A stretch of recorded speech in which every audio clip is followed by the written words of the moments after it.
Hey everyone, this is Luke again, and welcome back to What Makes Ninjago So Good. And today we're going to discuss my number. Uh, I can't move my feet this time.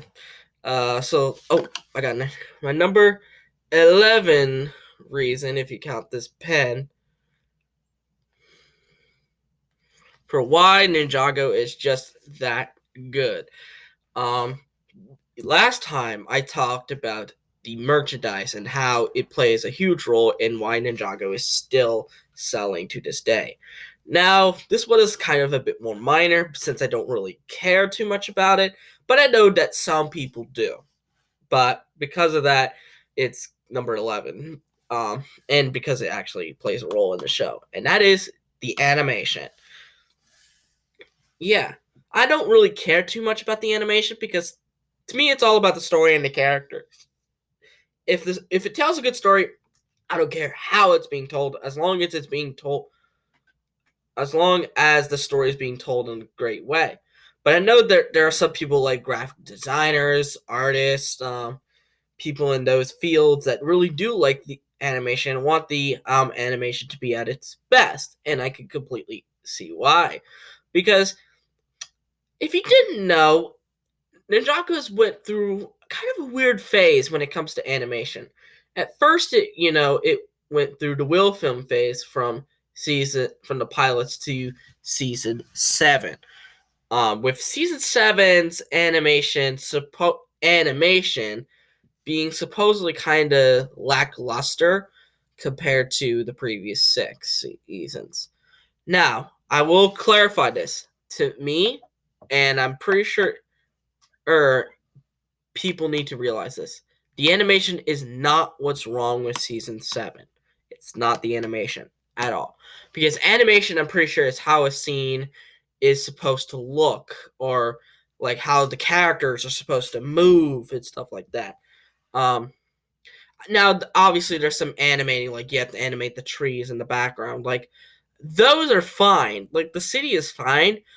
To me, it's the lighting. It's the lighting that's the problem. I feel like the contrast was put too high. There was too much contrast.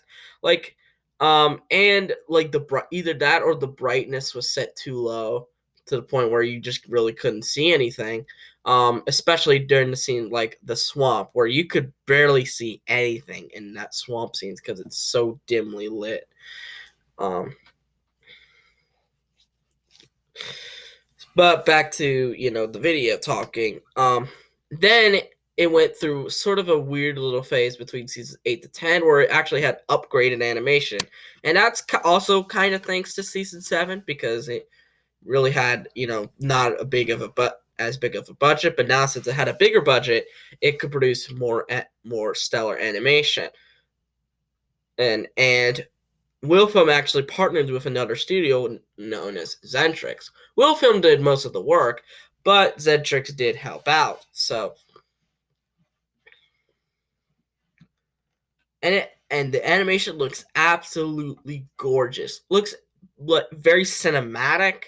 The water and the city look absolutely beautiful, and it's really good. Probably the most favorite animation by a lot of Ninjago bits.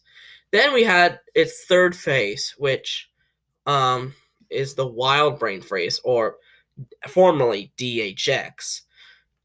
And Wild Brain took over once the series was rebooted, sort of, in 2019 with Secrets of the Forbidden Spinjitzu.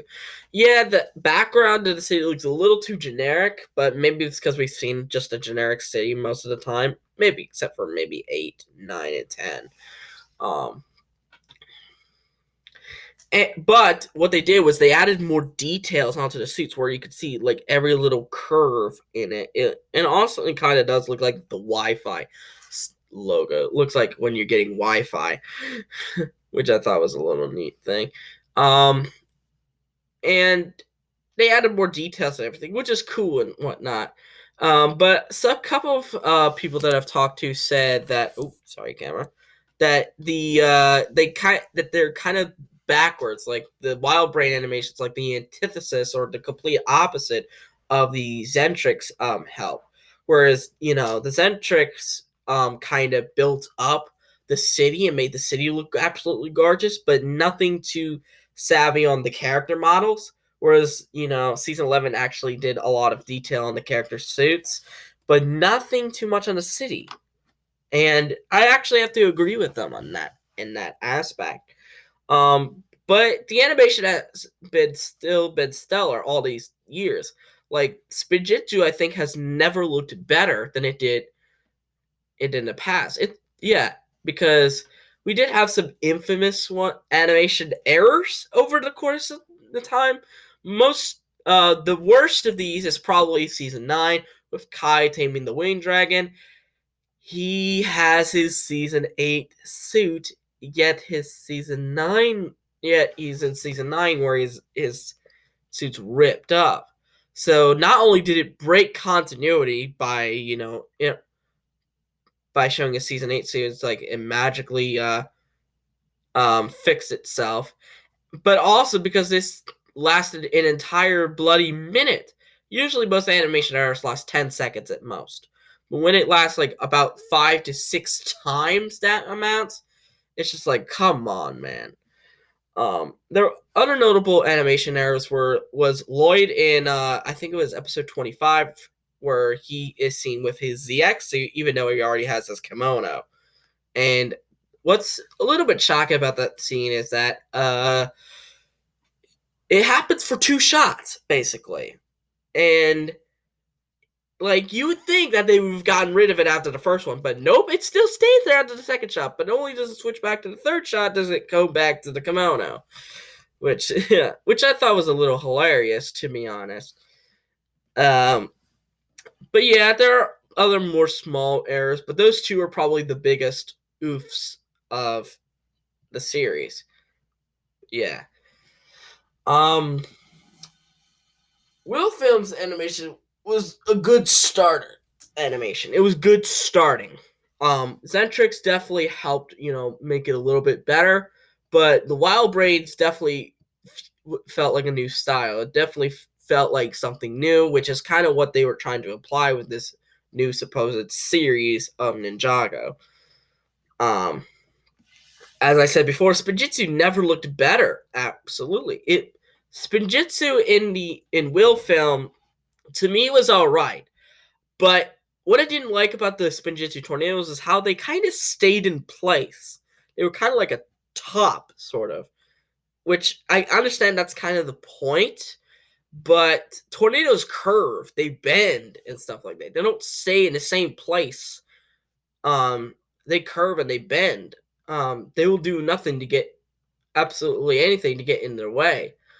And while season 8 was, I wouldn't say an improvement, but I wouldn't say a downgrade either. It was about the same for me. They added a bit more details. Like, I love the details with Cole's. And Lloyd's was a little too generic. Neil's was good though, and Jay's was good. But Kai and Zane's were absolutely atrocious as they turned from Spinjitzu tornadoes into balls. Ball Spinjitzu. Gross. It looks disgusting because a Spinjitzu tornadoes are not balls, people. They're cones. Make them like tornado cones, all right? But Wild Braid definitely improved on this. Not only did they make the tornado back into the main tornadoes again, but they made them more fluid as they bent sideways like that, or bent like this, which shows fluidity in the actual movements, which the Will Film kind of failed to do. And that's why I like Wild Braid's Spinjitzu probably the best out of all of them. But overall, the animation in Ninjago has pretty much almost always been pretty great. With the few times that it's not really that great, it still manages to be at least decent enough for us to watch. And at the very worst, it breaks continuity and ruins an entire scene. But it's something we can kind of forgive, hopefully, over time. So there you have it. That is my number 11 reason as to why Ninjago is just that good. What do you think is number 10? Let me know in the comments down below. But anyway, I hope you guys like this video. Give it a thumbs up, subscribe to the channel, click on the red subscribe button, and click on the notification bell to see every video that I will upload. And I'll see you guys on January 4th. I think January 4th for the next one